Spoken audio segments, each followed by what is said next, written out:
잖아요. 짜증 막 내면 나도 모르는 짜증이 납니다. 내버립니다. 그러면 상대의 그 짜증에 내가 지금 현재 전염됐죠. 그렇잖아요. 화는 전염되거든요. 그때 전염되면 돼야 안 돼. 전염되지 말아야 돼. 근데 상대가 짜증을 팍 내면 아 상대가 짜증을 내고 있구나 이렇게 보면 돼요.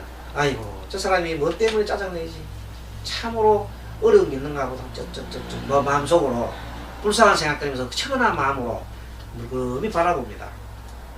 그러면서 들어주려고 그 짜증내는 거 들어주려고 하면 되거든요.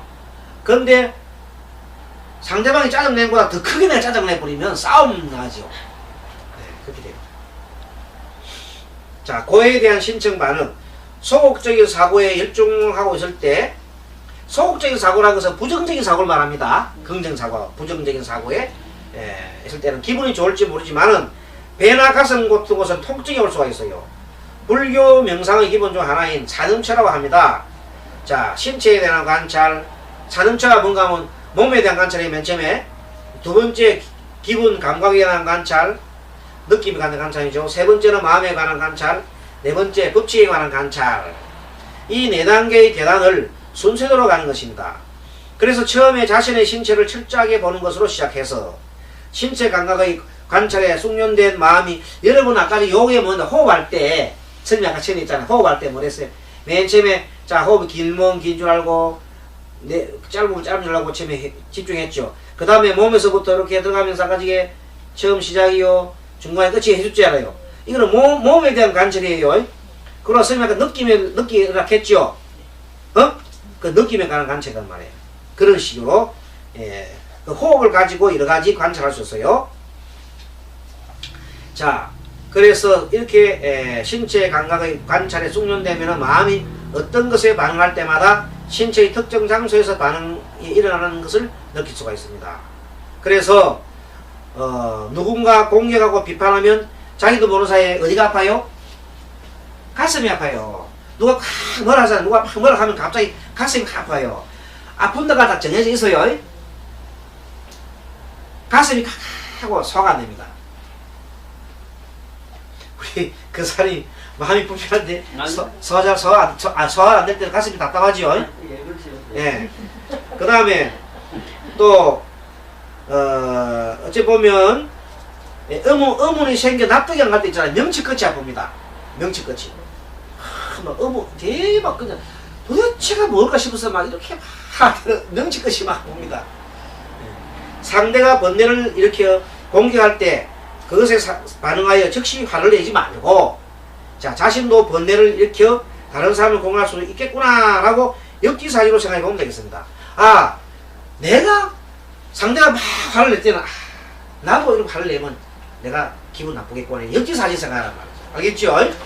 자, 8번째 상담자의 마음가짐. 그래서 상담자나 조언자가 내담자에게 상담에 조언을 해주어 상대가 감동받아 자기의 말대로 하기를 바라는 것도 일종의 욕심입니다. 그래서 봐요, 스님도 가끔 그런 착각을 하는데, 내가 막 이렇게 강의를 잘하고 상담을 잘해주면 다른 사람이 막 감동받아 갈 거라는 그런 생각을 할 거라는 그 자체가 욕심입니다. 그런 거 바라지 말고 그냥 바라는 바 없이 그냥 해야 되는 거예요. 처음엔 참 그게 어렵더라고요. 지금은 그냥 할 뿐입니다. 그냥 할 뿐이야. 내가 할 뿐이야. 바라는 거 없어요. 하고 말아요, 그냥. 그래, 하고 마는데 어떤 사람이 잘 받아주면 감사한 일이고, 못 받아줘도, 내가 좀 부족했구나, 이렇게 하면 느낌 아무것도 안 한 거예요. 이제, 그래서 지금 그 내용이 상당히 이제 바라는 바 없는 행동. 여러분들, 자, 바라는 바 없이 행하는 거 있잖아요. 그런 행위 가장 최고의 경지입니다. 공부의 최고의 경지다. 자, 집에 갔을 때 남편한테 열심히 일해주면서 아이고 이거 하면 내가 남편을 사랑받을까 싶다 이렇게 생각하는 사람 별로 없지요?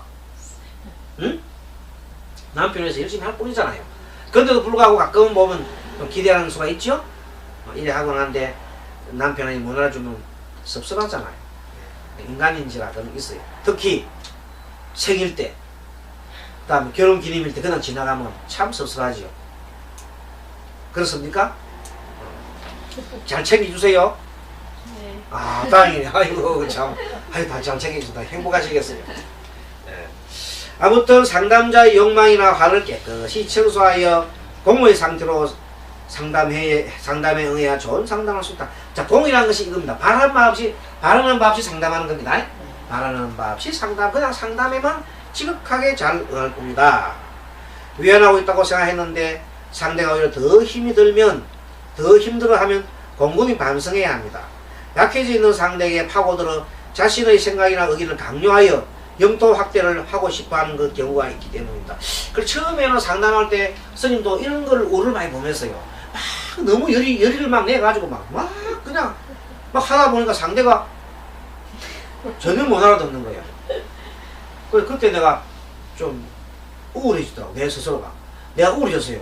그래서 돌아가고 왜 우울해졌는가 보니까 내가 바라는 바 마음은 됐더라고. 그죠? 내가 마음 갖다 공부시킨다는 사람이 내가 마음 공부, 내 마음 공부를 안 하고 있더라는 거예요.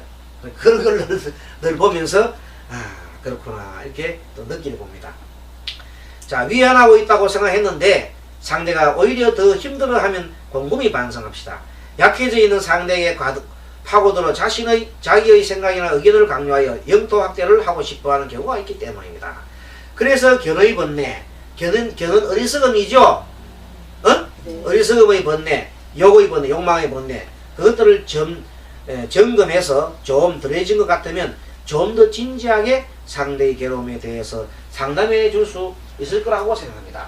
그래서 아까도 얘기했지만 어느 부부가 15년간 각방을 쓴 그 부부에 대해서 어떤 걸 했을 때 처음에 스님이 이 기도법을 줬을 때 어쨌든 똑같은 기도법을 줬어요. 여러 사람한테. 그런데 그 사람은 유독 그걸 잘 받아들였다 이 말입니다. 행을 했어요. 어떤 사람은 줬는데 일주일도 안 돼서 안 하는 거야. 나중에 물어보니까 안 한대. 그러고 옛날 내가 똑같다는 거야. 스님 똑같네요. 해 안 하면 똑같네요. 이렇게 하는 거야. 일주일 해보고. 해보지도 않고.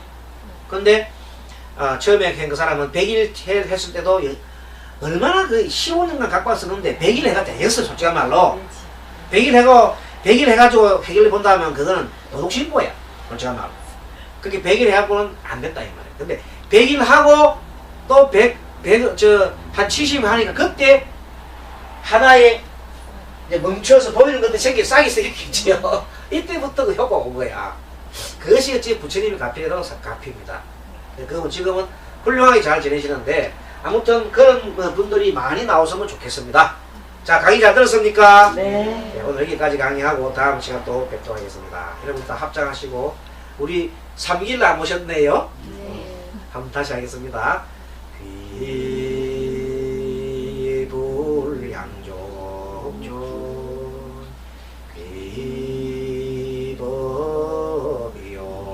귀법이옥존